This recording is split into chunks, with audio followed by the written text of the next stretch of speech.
I think one of the most difficult passages to translate in the pastorals is the requirement for an elder's children. Do they have to be faithful kind of kids, or do they actually have to be Christians? I took a position in my commentary, and if I get to do a second edition, I'm going to change it because I've changed my mind. In Titus 1:6, it says, an elder must be, and I don't really like the word blameless because no one's blameless. It's above reproach is the idea. A husband of one wife, that's a whole nother blog. Then here's our phrase, having children faithful. So having faithful children or having children who are believers. The adjective pistos can mean both. It can be a faithful kind of kid, or it can be someone who has faith, who is a Christian.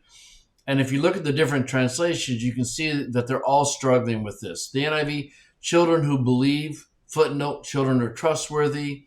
NASB, children who believe, no footnote, which is unfortunate. ESV, children are believers, footnote, are faithful. NRSV, children are believers, again, no footnote. CSB, faithful children, footnote, or believing. Net Bible, faithful children, footnote, or believing children. So you can see there's a semantic range here, and this is a difficult enough passage and an important enough passage that most of the translations, I think, are being honest and putting in footnotes. In the commentary, I took the position that the children should be believers. I had trouble using pistos to describe someone's character in general. And then what happened is that I was teaching the class and someone pointed out that Paul had just had a missionary journey in Crete and with Titus, and he's just back from it. And is it really reasonable to think that they could find elders for all the churches they planted who themselves were believers, obviously, but their children also were believers? I just don't know if there was enough time for that. Well, I'm not going to base my theology on that.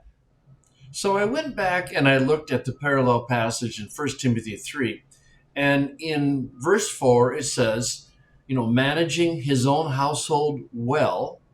And one of the ways in which you can tell that is that have children in submission or, under control, the CSB, with all dignity. In other words, the issue in 1 Timothy 3 is not that the children are believers, but that they're good kids, that they are submissive, they're under control, and just as importantly, I think, the dad is maintaining his own dignity.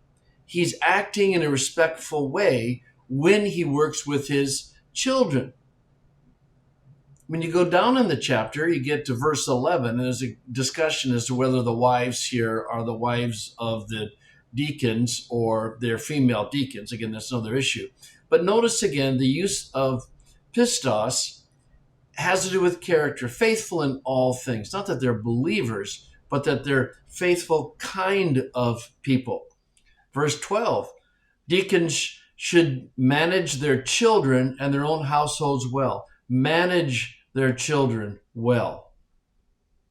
In other words, it's pretty clear from the 1 Timothy 3 parallel that the issue is that the elder has to manage his family well, do it with dignity, do it in a respectful way, and that the kids have responded properly. Not that they're believers, but they're faithful kinds of children. They're good kids.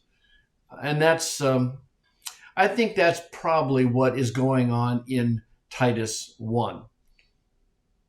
Not that the children of elders should be believers, but that they should be faithful children, good kids, and the elder has to manage his family with dignity, with respect. I think we probably all know of leaders in the church that have children and they are not being managed with respect, with dignity. The dad is screaming and yelling, doesn't know how to discipline, gets angry. There's all kinds of ways to manage your family poorly.